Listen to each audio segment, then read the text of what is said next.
Bonsoir et merci de recevoir votre émission Débat Contour en direct sur la télévision Labari. Suite aux événements du 26 juillet 2023 au Niger, le président béninois Patrice Talon a été l'un des porte-flambeaux des sanctions et aussi l'un des plus actifs dans le lugubre projet d'invasion militaire du Niger. Cela malgré les relations socio-économiques privilégiées entre les peuples nigériens et béninois, lesquelles relations ont aujourd'hui pris un sérieux coup avec le maintien de la fermeture de la frontière côté nigérien. Pour ne rien arranger, Patrice Talon, le président béninois, a aussi décidé de ne plus autoriser le chargement du brut nigérien au port du Bénin. C'était le 11 mai, avant de revenir sur sa décision. Alors, comment en est-on arrivé là, dans les relations entre ces deux pays frères et voisins, mais surtout, quel horizon pour ces relations? Alors, pour en parler, nous recevons ici sur ce plateau M. Boubacar Idrissa. M. Boubacar, bonsoir. Bonsoir, M. Yero. Vous êtes responsable de la Convergence pour la souveraineté nationale, plus connue sous le diminutif de COSNA. Merci d'accepter de partager votre temps avec l'émission Contour de la télévision Labari. Et juste sur ma droite, nous avons également Monsieur Mohamed Sidi. Monsieur Mohamed, bonsoir. Bonsoir, monsieur. Vous êtes président du Conseil national de la jeunesse du Niger. Merci également d'être avec nous sur ce plateau. Et enfin, nous avons Monsieur Nassir Bodo, qui est connu dans l'émission Contour de la télévision Labari. Il est acteur politique, mais surtout il est jeune activiste. Monsieur Nassir, bonsoir. Bonsoir, monsieur. Merci à vous également d'être avec nous sur ce plateau. Alors, d'où est partie la crise entre le Niger et le Bénin? Je me tourne vers vous d'abord, monsieur Boubacar. Pourquoi cette tension véritable entre le Niger? Je pose la question parce que les Nigériens ont eu beaucoup de mal à comprendre l'attitude du président béninois, Patrice Talon, qui était quand même porte-étendard des sanctions prises par la CEDEAO et l'UEMOA contre le Niger et qui défendait même sur les médias internationaux l'agression militaire du Niger. Comment est-on arrivé là? Merci à la télévision Labari, et merci aussi à vous, Yero, de nous avoir invités à partager quand même quelques points de vue par rapport au sujet que vous venez de poser. Bon, moi je pense que cette histoire-là a commencé par d'abord la CEDEAO en tant que telle, parce que la CEDEAO est déclencheur de beaucoup de choses pour avoir directement pris des décisions dans une spontanéité jamais égalée envers un pays qui figure parmi les membres fondateurs, un pays membre de la CEDEAO, et maintenant automatiquement renvoyer des présidents à prendre des décisions sans pour autant consulter leur peuple. Il n'y a pas eu un préalable en tant que tel quand les sanctions étaient arrivées, étaient prononcées. Je vous jure qu'aucun chef d'État de la CEDEAO n'est retourné vers son peuple. Peut-être on dira par le canal de leur représentation nationale, les assemblées nationales, pour demander d'abord l'avis du peuple avant de venir donc prendre la décision. Ça n'a jamais été le cas et on n'a jamais eu une communauté économique, je dis bien une communauté économique au monde qui prend une décision jusqu'à oser envoyer des troupes militaires comme représailles. Alors, comment expliquer cette différence d'action, de réaction entre les présidents béninois et togolais? Vous venez de le dire, le président béninois s'est empressé à mettre en œuvre les décisions de la CEDEAO et de l'UEMOA, ce qui n'a pas été le cas pour le président Faure. Pourquoi cette différence? Merci, c'est la salive que nous n'arrivons pas jusque-là à avaler, parce que ça nous a tellement surpris. Quelque part, on dit que nous avons appris, les gens citaient De Gaulle qui disait que il n'y a pas d'amitié entre les pays, entre les États. Mais nous disons bien que dans le cadre de l'Afrique, dans le cas précis de l'Afrique, il y a bel et bien l'amitié, il y a la fraternité et la solidarité. Et que ce soit par le Bénin que les hostilités commencent, les Nigériens, nous étions tous stupéfaits. Regardez, il y avait eu un important... Mais selon vous, qu'est-ce qui a expliqué ça? Ce qui a expliqué, c'est la même mise. Les gens ne veulent pas qu'on le dise. Il y a des en dessous. Et il y a des intérêts. Certes, nous avons bien compris qu'il y avait des ressources en perspective qui devraient être exploitées. Par qui? Au profit de qui? Au profit de tierces. Parce qu'on nous a parlé du Bénin, on nous a parlé du Sénégal, on nous a parlé de la Côte d'Ivoire. Cette histoire du cobalt était là et nous en savions beaucoup. Mais dites-nous un peu aussi, alors, est-ce que vous en savez, vous? Nous avons appris, et de sources sûres, que des gisements de cobalt étaient quand même en vue. Et ils étaient, le Bénin, je dirais Talon, était actionnaire. Il y avait aussi le Sénégal, par la première dame du Sénégal. Quelque part encore, la Côte d'Ivoire, là aussi, la première dame est impliquée, aussi le président. D'accord. Pour le Sénégal, on va parler de l'ex-première dame, parce que vous faites allusion à l'épouse de Macky Sall. Très bien. On va revenir avec vous. Monsieur Sidi, le Bénin a des intérêts économiques majeurs avec le Niger, contrairement à tous les autres pays de la CEDEAO, je vais dire. Comment expliquer le fait que le président béninois soit au-devant des sanctions de la CEDEAO contre le Niger? Merci beaucoup. Alors, je voudrais tout d'abord vous remercier de nous avoir invités sur ces prestigieux plateaux pour nous entretenir, pour en tout cas débattre sur cette thématique qui est d'actualité, qui est extrêmement importante. Alors, qu'est-ce qui explique ces raisons? Peut-être il faut se demander, parce que cette question, il faut bien la poser, parce que tout à l'heure, mon frère l'a dit, un pays est toujours, en tout cas, mis par ses intérêts. Et je ne sais pas ce qui peut amener le président Talon, le président béninois, dans une certaine célérité, dans une certaine accélération, peut-être de prendre, de s'endosser les mesures de la CEDEAO, parce que, comme vous le savez, ils ont participé à la réunion de chefs d'État et de gouvernement du 31 juillet qui avait... du 30 juillet. 30, n'est-ce pas? Ok. Donc pour moi, le 30 juillet, qui avait pris ces mesures draconiennes contre notre pays, qui avait décidé de sanctionner et d'étouffer notre pays. Et le chef de l'État, le chef d'État, en tout cas parmi ces chefs d'État, qui a été le plus excellent, qui a suivi à la lettre cette mesure, c'est le président béninois. Pourquoi? Quand on sait que le Bénin a des intérêts économiques avec le Niger, des intérêts monstres, j'allais dire. Bien sûr, des intérêts monstres, en dehors des pipelines, il y a beaucoup de choses. Il y a le port même du Bénin qui l'alimente. Qui l'alimente véritablement, c'est le Niger. Et les conséquences sont là aujourd'hui. Les conséquences sont là, et ce sont ces conséquences qui l'ont amené d'ailleurs à faire cette sortie hasardeuse de la semaine passée, des semaines passées. Alors pour revenir, effectivement, je ne vois pas. Moi, ça m'étonnerait, en tout cas, parce que le Nigeria aussi nous avons une frontière avec le Nigeria, nous avons la frontière bien sûr avec les autres pays de l'AES qui n'ont jamais été dans leur logique, mais le Nigeria n'a pas été aussi ferme, n'a pas été aussi, en tout cas, n'a pas pris ces mesures que le Bénin a pris. Mais je tiens à préciser que c'est quand même le Nigeria qui devait être la locomotive de l'agression militaire contre le Nigeria. Le chef d'État en exercice de la CEDEAO, c'est le président nigérien. Donc nous sommes effectivement étonnés, nous sommes surpris de voir Talon dans cette logique, dans cette dynamique, alors que c'est lui qui devait profiter. C'est pourquoi d'ailleurs il a fait volte-face, il est revenu par la suite pour être le chef d'État qui a voulu être parmi les chefs d'État qui voulaient en tout cas mener la médiation, et nos autorités ont barré la route à cette initiative qu'il a voulu porter parce qu'il y avait ses intérêts, alors qu'avant il avait en tout cas, il s'est mis dans la robe de celui qui devait sanctionner le Niger avec même des menaces militaires. Pourquoi? Parce que tout simplement il voulait plaire. Il faut le dire aux Français, ils voulaient plaire à leur maître.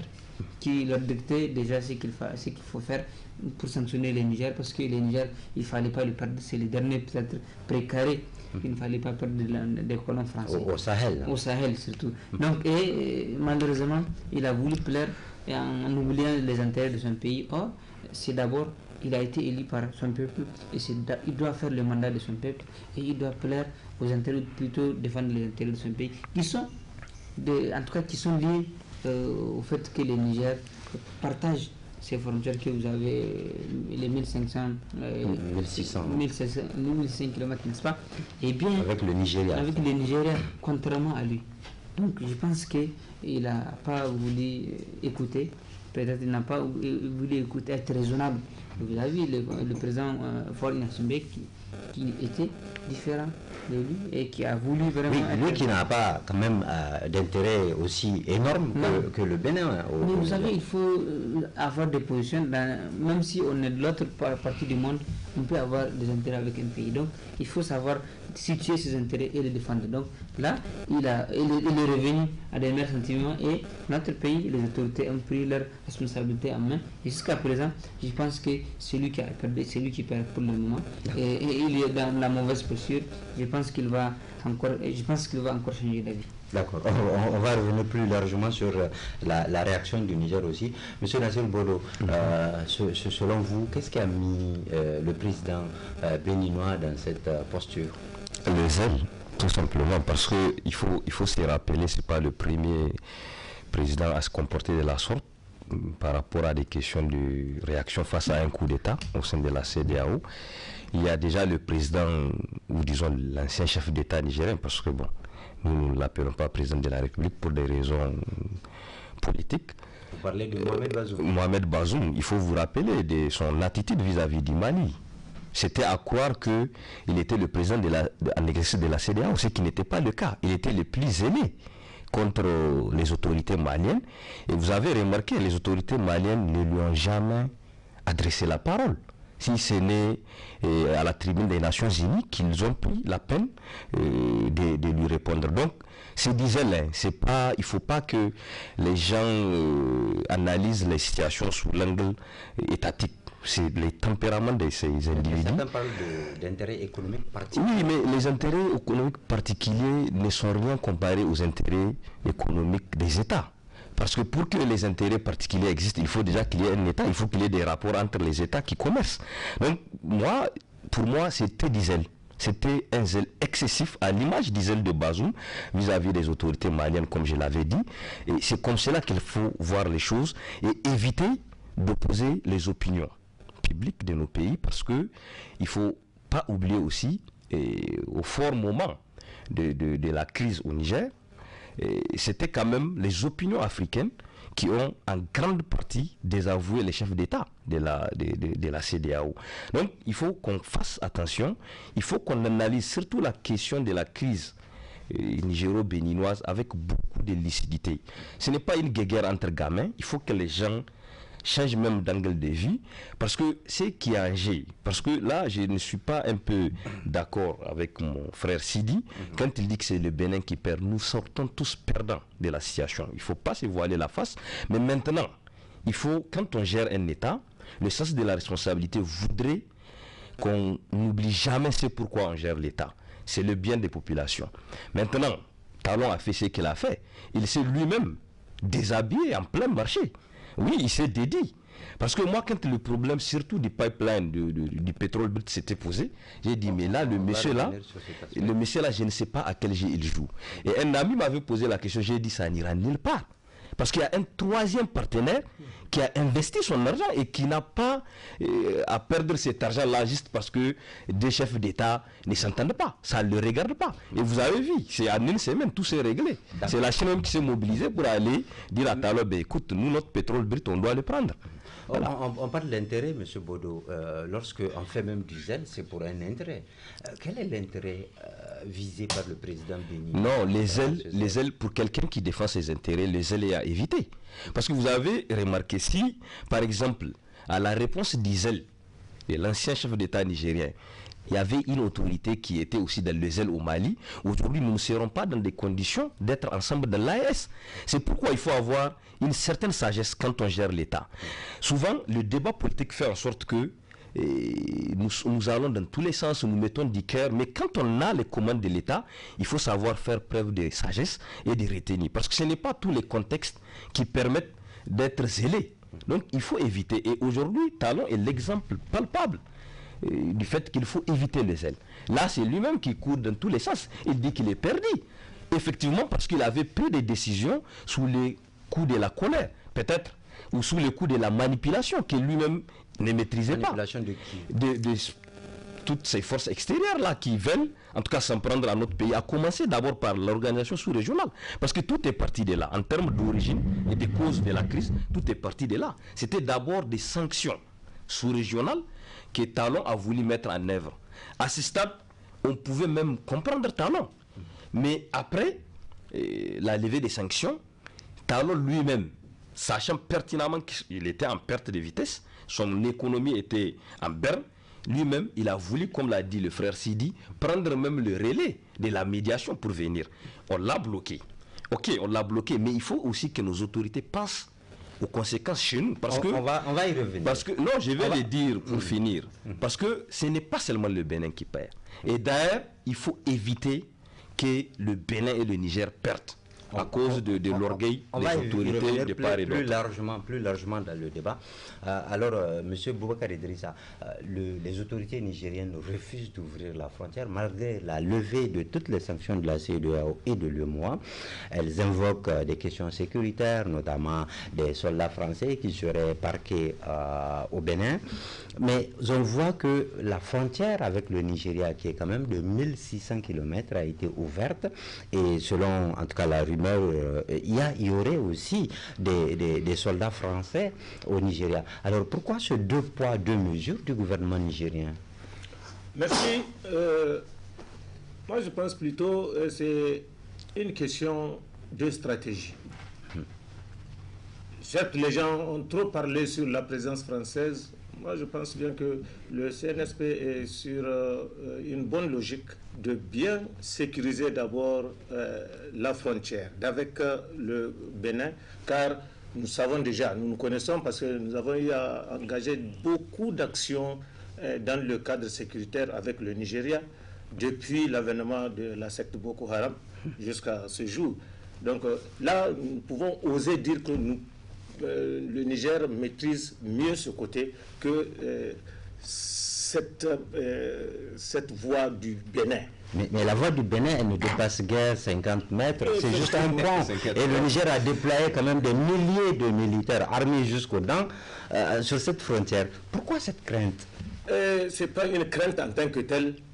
Je préfère dire que c'est une disposition très très solide parce que dès le lendemain des sanctions prises par la CEDEAO, si vous essayez de voir, l'armada qui a été déployée sur Gaïa nous amène directement à penser à cet aspect de stratégie. La présence française, on peut demander que les Français s'en aillent. Ils peuvent partir et que le Niger rouvre ses frontières. Après l'ouverture, 2 mois après, les Français peuvent revenir parce que personne ne peut les empêcher de revenir, par exemple. Donc, ce n'est pas leur présence en tant que telle, c'est des dispositions qui sont en train, selon nous, c'est des dispositions qui sont en train d'être prises pour essayer de pallier à beaucoup d'aspects malencontreux qui peuvent advenir à l'avenir. Justement, c'est ce que l'opinion publique nigérienne, en tout cas une partie de l'opinion publique nigérienne n'arrive pas à comprendre. Vous l'avez dit, c'est pas la présence des Français en tant que telle qui pose problème, parce que ces mêmes Français seraient aussi au Nigeria. Alors pourquoi on ouvre avec le Nigeria et on refuse d'ouvrir avec le Bénin, alors que nos intérêts sont plus importants du côté du Bénin également? Merci. Voyez-vous bien, M. Yero, de la façon dont le Bénin a pris à bras le corps, comme en a fait sienne la situation, en prenant directement des mesures, c'est-à-dire contre toute dignité envers un peuple un peuple aussi quand même souverain, un peuple très accueillant envers les Béninois. Ils étaient les premiers et c'était un coup dur pour nous. Moralement, on était complètement abattus parce qu'on ne s'y attendait pas que cela vienne quand même du Bénin. Le pourquoi était là, le pourquoi était dans toutes les têtes. Et il fallait alors montrer au Bénin que nous ne vivons pas des bienfaits de X ou Y. Le Niger, même sans le pétrole, le Niger vivait. Donc le Bénin a beau prendre des décisions pour faire le m'as-tu vu, cela est nul et de nul effet du côté du Niger. Je vous dis qu'il faut nécessairement que cette frontière avec le Bénin soit sérieusement sécurisée parce qu'il va falloir organiser le service des douanes, la gendarmerie, je dis bien les FDS en général, pour des séances de fouilles pour tous ceux qui quittent ce pays-là vers notre pays. Pas seulement parce qu'ils étaient les premiers à mettre les doigts dans nos yeux, mais franchement, c'est de là que nous pouvons avoir confiance jusqu'à un jour ou l'autre, penser à revenir sur cette décision d'ouvrir la frontière pour d'autres perspectives encore. D'accord, merci. Monsieur Sidi, le Premier ministre, lors de son point de presse récemment, en réaction à la décision du président, du président béninois, a dit que des terroristes sont entraînés sur les bases au Bénin et que ces terroristes-là sont à la base d'attaques dans l'extrême ouest du Niger. C'est ce qu'il a dit. Cela montre quand même que la fermeture de la frontière n'empêche pas cette question de sécurité. Alors, comment expliquez-vous ces deux poids, deux mesures des autorités nigériennes? Alors, je pense qu'il n'y a pas de poids, deux mesures. Je pense que les autorités ont bel et bien analysé la situation qui prévaut de l'autre côté et ils savent pourquoi elles ont pris ces mesures que nous saluons. Parce que moi j'ai eu la chance le 19 avril 2024 de nous rendre avec le président de l'autorité à Gaïa pour lancer une caravane de sensibilisation et de mobilisation des populations riveraines du fleuve Niger. Parce que en vérité, il y a un regain d'insécurité dans l'espace. En tout cas autour du fleuve Niger, dans cet espace, tout autour de Dandi, Falmey, Fabrigui et dans toute cette bande-là. Ce qui n'a pas été le cas avant le 26. En tout cas, pas avec une telle ampleur.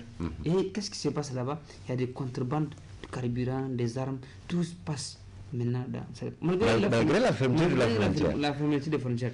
Et nous avons sensibilisé les jeunes pour leur dire faites attention. Peut-être que vous pouvez être embarqué, enrôlé dans cette situation parce qu'il y a un besoin que vous avez, peut-être il y a quelque chose qu'on peut vous tendre, mais ce qui peut être, qui peut suivre comme dégâts, sera inconscient, en tout cas sera grand par rapport aux intérêts personnels. Donc, je pense que les autorités sont en train de prendre ces mesures parce qu'effectivement, je l'ai dit, il y a une menace réelle qui est là. Et cette menace-là, il faudrait que nous préparons une riposte véritable parce qu'il n'y a pas, en tout cas, aujourd'hui, quelqu'un qui sait comment nous vivons, ou bien c'est la population qui vit dans sa chair la fermeture de cette frontière, y compris la population nigérienne. Et surtout, ceux qui vivent au niveau du département des Gaïa et les postes frontaliers. Parce que c'est leur vie, c'est leur mode de vie qui est quand même impacté. Donc, si les autorités ont pris ces mesures, c'est parce qu'ils ont analysé la situation et qu'il fallait le faire. Et je pense que par la suite, on aura un dénouement à cette situation si notre sécurité n'est pas menacée. Parce que peu importe ce que nous aurons, tant que nous ne sommes pas en sécurité, tant que notre sécurité n'est pas, en tout cas, est menacée, nous ne pouvons pas nous permettre certaines choses. Mais il y a une chose aussi qui saute à l'œil. À l'annonce des sanctions de la CEDEAO, le Niger a posé un conteneur sur la frontière avec le Nigeria, ce qu'il n'a pas fait avec le Nigeria. Oui, parce qu'effectivement, les autorités béninoises, Bodo l'a dit, étaient dans certaines zones et ils étaient les plus affirmés, qui s'affirment le plus dans ces combats-là, alors que même le président Tinubu, qui est le président en exercice de chef d'État du gouvernement, avec lesquels on partage les 1600 km de frontières, n'était pas aussi vivace dans ces combats-là pour affirmer les sanctions contre notre pays. Et pour vous dire aussi qu'il y a toujours des intérêts derrière que peut-être nous ne pouvons pas voir tout de suite, peut-être l'avenir nous en dira plus. Et il faudrait que nous accompagnions les autorités dans cette dynamique, dans ces mesures d'exception. Le Premier ministre l'a dit, il y a une menace juste après la frontière et il y a une base, en tout cas selon les autorités, qui est en train d'être implémentée pour menacer notre pays, où on entraîne les terroristes pour les déchaîner sur notre pays. Donc il faudrait que nous fassions extrêmement attention et que c'est vrai, nous avons des intérêts, mais aussi notre sécurité prime par rapport à n'importe quel intérêt. Maintenant, il faudrait aussi qu'il y ait des mesures peut-être alternatives. On va voir ça dans les perspectives. Voilà. On va revenir là-dessus. Juste pour terminer ce deuxième tour de table, M. Bodo, comment expliquer ce deux mesures des autorités nigériennes vis-à-vis du Bénin et du Nigeria? Merci, je salue d'abord votre courage en tant que journaliste de relever toutes ces incohérences-là, même si mon frère Sidi... On a la liberté d'expression au Niger. Donc il faut conseiller aussi d'en jouir, c'est important.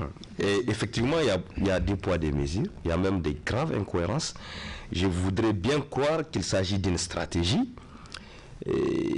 mais après toute analyse, logiquement, ça ne tient pas la route.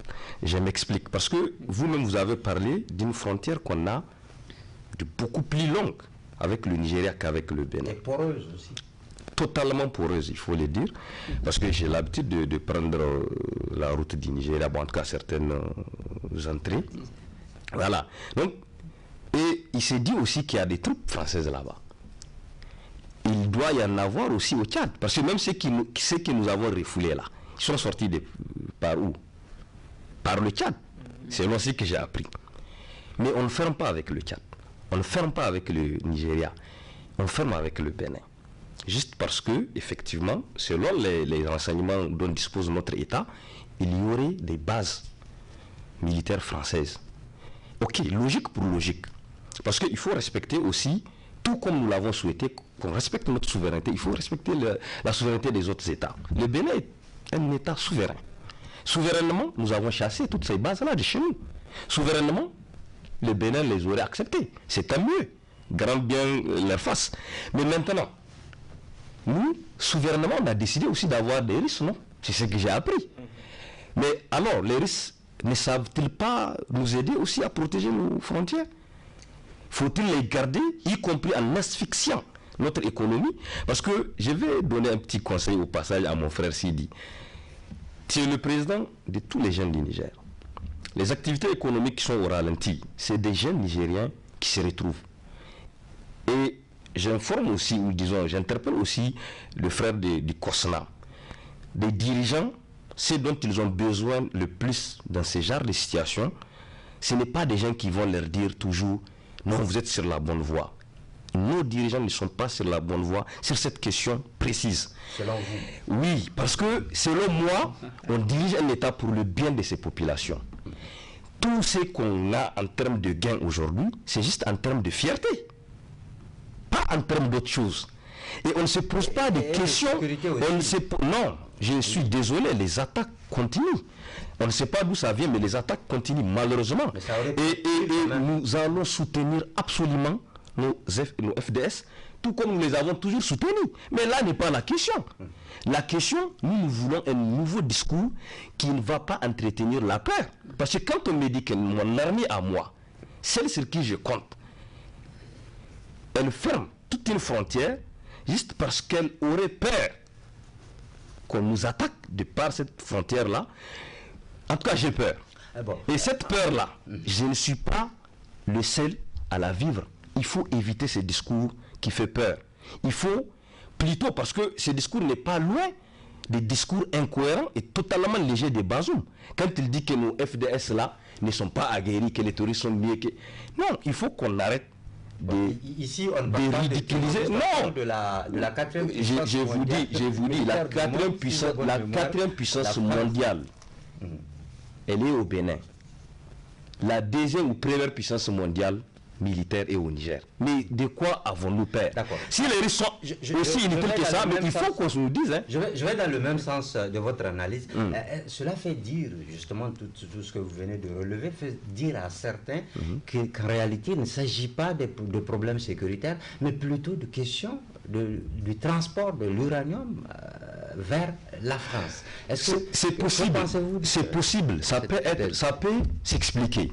Mais même dans ces cas de figure, nous sommes un État. Moi, à la place du général Kiani ou du PM, toute ma réflexion sera orientée sur comment améliorer les conditions de vie des populations, mais je m'en fous de qui prend quoi, où. Mais pour améliorer les conditions de vie, il faut d'abord assurer la sécurité. Oui, mais la sécurité là, c'est parce que la France prend son uranium par rapport auquel vous êtes en contrat avec. Jusque-là, hein, je ne pense pas que vous ayez dénoncé ces conventions-là. Mais vous voulez quoi? Que la France ne transporte pas son uranium? Non, soyons logiques. Nous avons été aux côtés du CNSP pour chasser toutes ces bases-là, pour une question de souveraineté nationale. Et si c'est à refaire, nous allons la refaire. Mais nous interpellons aussi au passage les autorités et tous leurs soutiens qui sont devenus totalement hostiles à toute critique. Nous interpellons les autorités et leurs soutiens, parce qu'apparemment ils nous ont exclus des soutiens des autorités. Il faut que les gens sachent que, comme je l'ai dit, un État, son rôle, c'est de garantir le bien-être de sa population. C'est très clair. C'est très clair. Je vais finir. S'il pense que la sécurité c'est dans le bien-être, on est bien d'accord.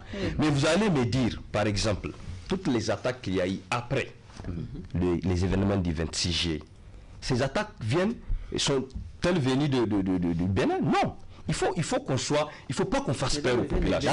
D'accord. Non. Même si elles sont venues de Bénin, on a compris, il faut qu'on travaille. Alors sinon, il faut fermer avec le Tchad. Il faut fermer avec la Libye. Parce que même récemment, des voyous parmi nos frères. Attends, non, on a compris, s'il te plaît. C'est ça le problème.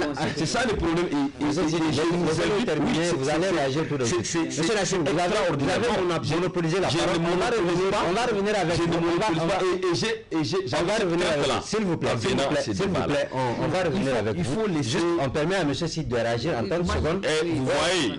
Non, il va réagir par rapport à nos propos. On n'a pas fini le sujet. On n'a pas fini le sujet, on va revenir là-dessus. Moi, je pense que Bodo a raison de s'inquiéter peut-être par rapport à pour des raisons économiques et concernant. Mais je pense que les questions sécuritaires sont aussi extrêmement importantes parce que si on n'est pas en sécurité, si on est menacé, on ne peut pas faire ni l'économie, ni les affaires, ni rien du tout. Je pense que les autorités mesurent l'ampleur de la situation. Personne n'a dit que la sécurité n'était pas importante. On a compris. Il faut qu'on se comprenne. Je rappelle le thème de ces débats. Non, monsieur Héro, c'est sur mes propos. On n'a pas le même problème. Ah, c'est parce qu'il est président des jeunes que vous lui donnez la parole. C'est sur mes propos il est intervenu. Je dois réagir. La sécurité n'est pas une question à négliger. Mais il faut faire attention. Parce que qu'est-ce que j'ai dit? On n'a pas les mêmes rapports. Vous l'avez déjà dit. Il n'y a pas les mêmes rapports entre le Niger et le Tchad. Mais le Nigeria, même ce que vous avez dit, ce n'était pas vrai. Le Nigeria était la locomotive pour notre agression. S'il vous plaît. Et pourtant, quand la question de... c'est la même chose. Vous l'avez déjà dit, cela a été dit. Je rappelle le thème de l'émission. C'est crise Niger-Bénin, origine et perspective. Donc, on va essayer de rester dans ce cadre. Oui, mais il faut être démocratique. Ce n'est pas parce qu'on est sous un régime d'exception qu'elle est ce n'est pas un sujet sur la sécurité. On va progresser avec M. Boubacar Idrissa. Alors, on l'a vu, le président béninois a d'abord interdit l'embarquement du brut nigérien. Ensuite, il a fait volte-face. On a appris également qu'une délégation chinoise était à Cotonou et l'a rencontré.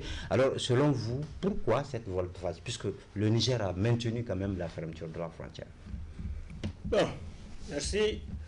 On peut voir ça sur deux angles.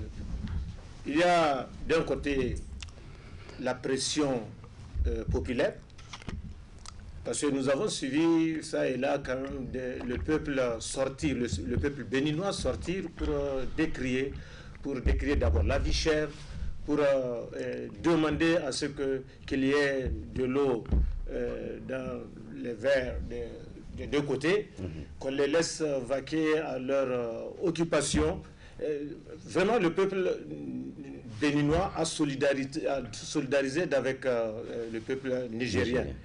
Bon, peut-être cette pression populaire a dû un peu jouer sur la décision de Patrice Talon à vouloir un peu lâcher la corde. Mais aussi, il faudra qu'on se dise que il y a cet aspect souvent d'ego à éviter des deux côtés, que ce soit du Niger ou bien du Bénin. L'ego a été trop utilisé et vous, les médias, avez aussi été mis à contribution pour amplifier. Relayer l'information. Amplifier. C'est notre mission. Relayer l'information. Mais avec déontologie. On a donné à la citation une couleur qui n'est pas sienne. Et finalement, je dis bien, c'était le premier point, Patrice a dû céder sur cette pression. De l'autre, il y a aussi la Chine. La Chine peut vouloir venir dire, écoutez, nous, on a un contrat qui nous lie avec le Niger. Nous voulons passer, nous sommes déjà en retard. Laissez-nous passer un temps soit peu en attendant que vous trouviez un compromis entre les deux chefs d'État, par exemple. Parce que finalement, on ne voit même pas les deux pays. Non, c'est Talon contre son Excellence, le chef de l'État, le général Tchani. Donc, il faut que cet aspect-là soit mis de côté et voir l'intérêt aussi de la Chine qui vient réclamer quand même son dû pour qu'on lui laisse quand même transporter son brut vers qui de droit. Maintenant, ça va durer, ça ne va pas durer. On nous a dit que c'est provisoirement. Parce que nous l'aurons entendu de la part du ministre, je ne sais pas, du pétrole, je crois bien béninois, qui dit que le Bénin a décidé provisoirement de relâcher en attendant de prendre une décision finale par rapport à la crise qui lie les deux pays. Bon, maintenant, il y a une vision géostratégique panafricaniste qu'il faut voir. Franchement, on n'est pas arrivé. Les gens ont dit balle à terre. La balle n'a jamais été en l'air. À plus forte raison qu'il y ait pied en l'air, comme on le dit au football. Vraiment, nous avons amené la situation là où pour l'instant elle n'est pas arrivée. Autant que, aussi bien que les chefs, les peuples peuvent être en erreur, mais disons-nous bien que les chefs d'État aussi sont des êtres comme nous tous. Ils ne sont pas parfaits. Ils sont passibles d'erreur. Où est la société nietzschéenne d'antan qui a amené aujourd'hui au nazisme et au fascisme? C'est ça, un soulèvement populaire déjà en Europe qui a amené les décideurs à prendre des mesures vraiment qui sont aujourd'hui à la base d'un progrès sur l'humanité. Donc, au lieu que l'humanité soit humanité, nous sommes en train d'évoluer vers l'inhumanité. Où est-ce que ça va nous amener? D'accord. On va revenir dans un dernier tour de table certainement. Monsieur le Président du Conseil national de la jeunesse, je le précise, le Bénin a dit je ferme, il n'y aura pas d'embarquement. Le Niger a dit moi ce n'est pas mon problème, c'est entre vous et la Chine. Est-ce que cela a été pour quelque chose dans la volte-face du président béninois?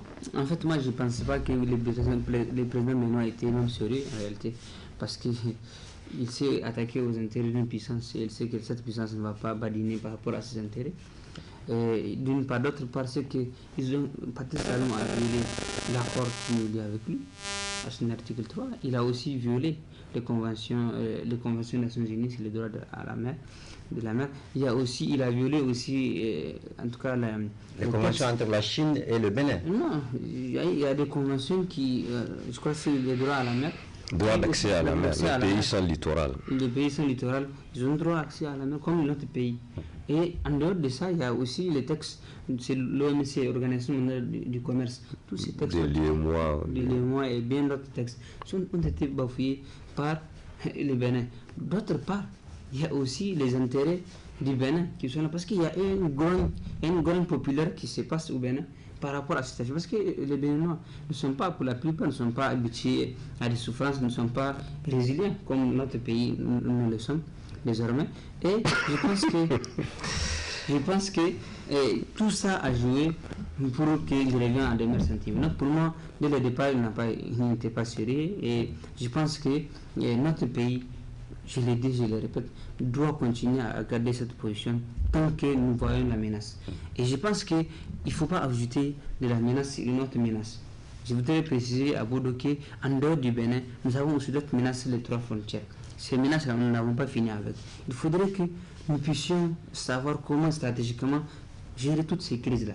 Si nous allons multiplier les crises sur des crises, je ne sais pas quand est-ce qu'on va finir. Donc, pour revenir toujours par rapport à la question, je pense qu'il y a d'autres enjeux qui ont été, peut-être, qui sont mis pour que le président... Comme quoi, par exemple comme les intérêts du Bénin même. Par rapport à... Ils ont 300 milliards à gagner par rapport à cette affaire. Donc, chaque jour, ils perdent. Tant que le pétrole, les brut n'arrivent pas sur les marchés internationaux. Donc, ils ont à perdre. Donc, voilà tout pour moi ce qui a joué. Et peut-être d'autres relations, parce que nous sommes dans des relations entre États. Il y a d'autres intérêts qui sont en jeu. Et d'ailleurs, le président Talon l'a dit, il a envoyé plusieurs fois ses émissaires négocier, qui demandaient à ce que vraiment la situation soit évidente. Mais écoutez. Mais pourquoi vous refusez? Parce que tout simplement, il n'a pas été sérieux dès le départ. Il a été le plus, tu l'as dit toi, il a été le plus zélé, il a été le plus arrogant. Et voilà, il est en train de récolter les conséquences de son comportement. Conséquences partagées. Merci, M. le Président. Vous avez la parole, M. Bodo. Vous pouvez réagir directement si vous le souhaitez. Oui, on ne fait pas de barabara ici à la base. Non, encore le barabara a été déjà fait et assimé, je le rappelle. Mais vous savez, il faut qu'on arrête de surfer sur ce que perd le Bénin pour se faire bonne conscience. Nous, ce qui nous intéresse, c'est les conditions de vie de nos populations. Ce n'est pas les conditions de vie des Béninois. Talon là, tout ce qu'il a, il a un mandat par rapport à son pays, pas par rapport au Niger. Nous, les autorités de fait qui sont au Niger, c'est par rapport aux populations qu'elles disent vouloir travailler. Donc, il faut qu'on arrête de minimiser la question en amplifiant l'aspect sécuritaire. La sécurité, elle est capitale. Je vais finir. On a déjà dépassé ce sujet. C'est ça. Mais c'est un raisonnement. Je vais en venir. La face de Patrice Talon. Parce que la bonne face, moi je l'ai dit. Moi je l'ai dit. D'entrée déjà, c'est ce que j'avais dit. Je vous avais dit que dès que le problème s'était posé, moi j'ai dit à des amis que ça n'ira nulle part. Parce que Talon a pris peut-être des décisions sur le coup du zèle et de la colère. Parce que ce qu'il n'a pas vu, c'est qu'il y a un troisième partenaire. Ce n'est pas une relation entre Bénin et Niger. Il y a un troisième partenaire qui a agi. Donc que c'est la Chine qui l'a fait. Mais la Chine ne peut pas. La Chine a investi 2 milliards de dollars à ce qu'il paraît. 6 milliards. Voilà, mais vous pensez que les Chinois, tellement entrepreneurs dans les questions économiques, là, vont laisser leurs 6 milliards là juste parce que Talon est fâché? Non. Ça là, pour moi, c'était un non-événement et l'histoire, la courte histoire d'une semaine me l'a prouvé. C'était une courte histoire et c'est fini. Mais mieux, je vais aborder dans le même sens que l'autre frère. Nous sommes aussi dans une perspective panafricaniste. Il faut arrêter de tirer sur les égaux. Il faut se comprendre et c'est bien possible. Je ne sais pas si vous avez écouté l'ancien chef d'État, l'ancien président béninois. C'était une intervention, mais d'une des sagesses propres à l'Afrique. Mais nous, on dit non, et le gars même, il dit, les gars, vous-même, vous reconnaissez que les gars a commandé. Vous abordez déjà le dernier aspect de notre débat. Vous êtes décidé à m'empêcher de parler et d'aller au bout de mes idées. Je vous laisse la parole. Là, vous m'avez coupé. Vous continuez sur les perspectives. Alors, non, pour les perspectives, j'y suis déjà. Oui, justement, c'est ça. Je vous ai parlé de l'intervention de l'ancien président béninois. Allez-y. Même du point de vue économique, a prouvé par A plus B que c'était même pas de l'intérêt, y compris de l'homme d'affaires que Talon est. C'était totalement irréfléchi, ça tout le monde le savait. Mais maintenant, en termes de perspective, c'est ce que j'allais dire en emboîtant le pas aux frères. Nous sommes dans une perspective panafricaniste. On ne peut pas porter le panafricanisme et surfer sur la division entre nos pays. C'est totalement incohérent. Là, nous sommes dans l'AES. Pour nous, l'AES, là, ça doit être même le pivot qui va nous conduire à la construction de l'unité africaine réelle. Parce que l'AES a été créée sur la base d'une histoire de solidarité réelle vis-à-vis de notre État, notamment par l'État malien et l'État burkinabé. Donc, pour moi, c'était à partir de là qu'il faut commencer à construire. Et je vais vous dire, l'attitude qu'avaient eu les autorités maliennes vis-à-vis du Niger quand Bazoum était au pouvoir, c'est la meilleure attitude à adopter, même face à un talent qui aujourd'hui se ridiculise de lui-même, en quémandant, en criant lui-même, disant qu'il est perdu, il aurait envoyé des gens, on a refusé, mais nous-mêmes, on n'a pas à refuser. Il faut écouter, il faut accepter de discuter. N'ouvrez pas si vous voulez, mais discutez au moins. Parce que si vous discutez, certainement qu'il peut y avoir des rapprochements. Talon a beau être peut-être malhonnête avec nous, mais sur le long terme, il va lâcher. Parce que comme je l'ai dit, ce n'est pas une guerre entre les opinions publiques. On dit les hommes passent, les insurrections. Ce n'est pas une guerre entre le peuple. C'est une guerre d'hymère entre des autorités passagères de part et d'autre. Entre des politiques. Des politiques.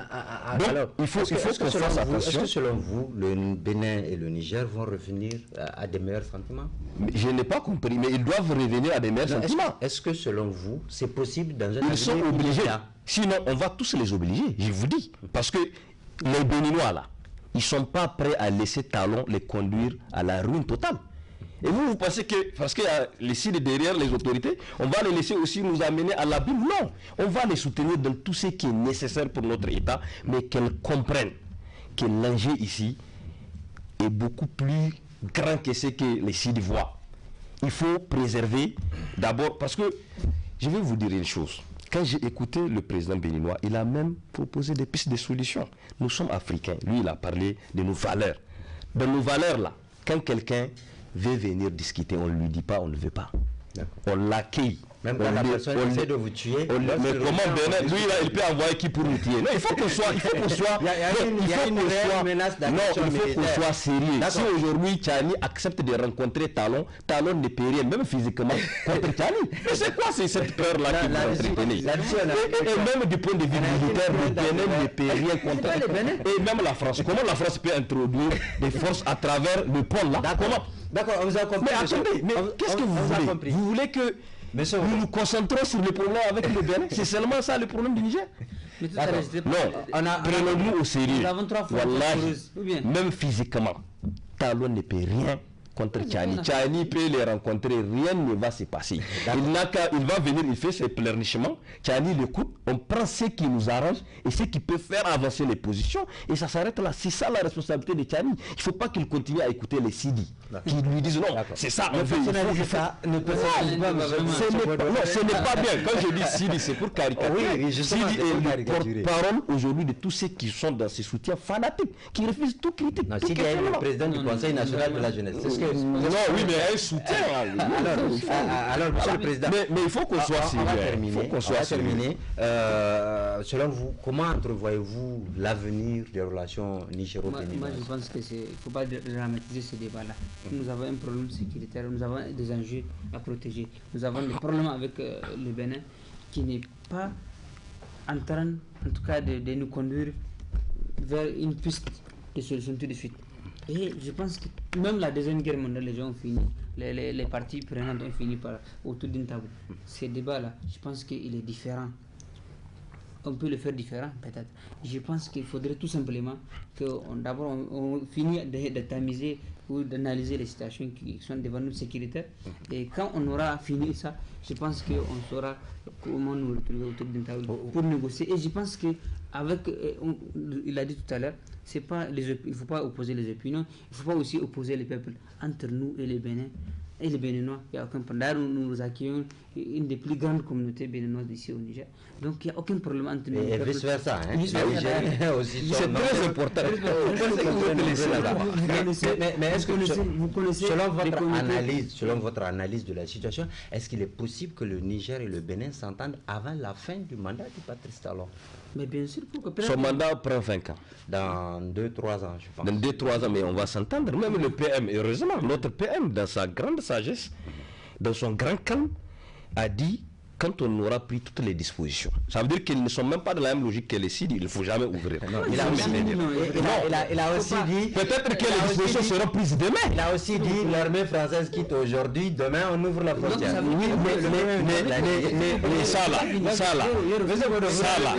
S'il vous plaît, laissez-le terminer. S'il vous plaît. Donc ça veut dire que le Premier ministre l'a dit, nous sommes aussi ouverts au dialogue, nous sommes aussi ouverts à des perspectives. Avec les Bénin, d'ailleurs, on n'a pas le choix.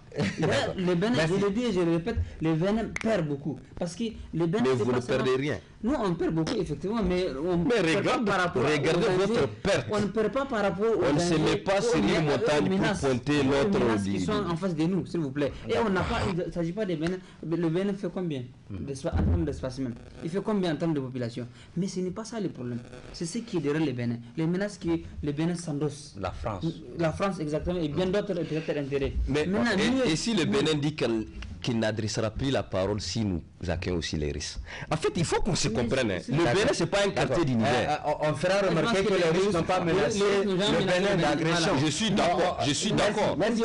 On va terminer en 10 secondes, s'il vous plaît. En 10 secondes, nos autorités sont ouvertes. Et nous, d'ailleurs, nous les soutenons parce que nous savons ce qu'il y a. Moi, je l'ai dit tout à l'heure. Moi, j'ai été à Gaïa. J'ai vu les menaces. J'ai discuté avec les jeunes. J'ai discuté avec ceux qui vivent dans cet espace. Et chaque fois, il y a des communiqués qui se passent à la télé par rapport à ces menaces-là. Mais quand on aura fini avec ça, je pense qu'on va négocier. Les Béninois, nous avons des intérêts avec les Bénins, c'est naturel, c'est normal. Est-ce que... Merci. Donc, nous allons toujours finir autour d'une table. On va négocier, ce sont nos frères. Et d'ailleurs, peut-être les discussions se passent actuellement entre nos deux pays, qui le sait. D'accord. On ne sait jamais. D'accord, merci M. Sidi Mohamed. Alors pour terminer avec vous, M. Boubacar, est-ce qu'on peut envisager une accalmie entre les deux pays de sitôt? Nous sommes déjà dans cette logique. On a déjà fait les premiers pas dans cette logique. En quoi faisant? Qu'est-ce qui s'est passé? Le Niger, ou je dirais les Nigériens, n'ont rien contre les Béninois. Les Béninois le savent. Et la politique nigérienne n'a rien à voir avec la politique béninoise. Seulement, le politique veut que le politique nigérien voudra bien que le politique béninois perçoive sa lancée dans l'angle vraiment de la cohésion entre les Africains. Parce que nous sommes en train d'évoluer vers une balkanisation de l'Afrique de l'Ouest. Les gens ne le savent pas, ou bien les gens le voient et le prennent à la légère. Le Niger fait de son mieux pour consolider cette richesse d'approchement entre les populations. C'est tout ce que le Niger est en train d'utiliser pour le moment. Le Niger n'a jamais levé le ton parce que nous ne sommes pas à notre première tentative de différend avec le Bénin. Le dernier, c'est l'île de l'Éther. On a vu ce qui s'est passé. Vous voyez, mais avec tout ça, on a enduré pendant des années jusqu'à ce que le moment venu, le Niger injecte à travers son ministre des Affaires étrangères pour aller et ça aboutit. La place qui doit être nigérienne est revenue nigérienne et l'autre qui doit rester béninoise est restée béninoise. Donc, je pense que même dans le silence, le Niger est en train de fournir beaucoup d'efforts pour qu'il y ait quand même cette entente. Est-ce que ça va aboutir? Est-ce qu'on va arriver à cette entente? Mais c'est déjà un acquis. C'est déjà un acquis. C'est très important. La retenue des autres. Elle est très proche de la logique. Il ne faut pas qu'on oublie. Il y a eu à un certain moment Ouattara contre Goïta. Après encore Ouattara contre Keïta. Et aujourd'hui, les gens veulent coûte que coûte nous amener un talon contre Tchani. Ça ne va pas arriver. Ça ne va pas arriver parce que nous, on est loin de là. Le CNSP a d'autres visions pour ce pays-là et d'autres visions pour l'Afrique en général. Nous sommes obligés de travailler la main dans la main, sinon ce sont nos peuples qui en souffrent. Tout président en prêtant serment, il jure d'assurer la souveraineté nationale. Autant tu ne voudras pas que quelqu'un bafoues ta souveraineté, tu ne voudras pas aussi que ça soit la même chose pour l'autre. Rien que cet aspect va nous amener vraiment à une cordialité et je pense bien que, comme vous l'avez dit, vraiment ça sera dans un avenir très proche. Très proche, vous avez parlé de 2 ans, 3 ans de talent, mais moi je vous dis que le prochain trimestre nous en dira plus. D'accord. Merci. Si notre talon, lui, il a déjà baissé la culotte. Monsieur Boubacar Idrissa, merci. Je rappelle que vous êtes membre et responsable de la Convergence pour la souveraineté nationale, COSNA, bien connu des Nigériens depuis les événements du 26 juillet. Nous étions également avec M. Sidou Ahmed, c'est trop malin. Il est président du Conseil national de la jeunesse du Niger, CNJS, CNJN. Merci. J'ai droit à un dernier mot. Et enfin, nous avons M. Nassirou Bodo, qui est acteur de la société civile. Non, je ne suis pas acteur de la société civile. Acteur politique, pardon, mais qui est également activiste sur les réseaux sociaux. Merci à tous d'avoir été des nôtres. Merci à vous également qui nous avez suivis depuis chez vous ou ailleurs. C'est terminé pour ce numéro de Contour en direct de la télévision Labari. On se retrouve prochainement pour un autre numéro, Inch'Allah. Merci et à très bientôt.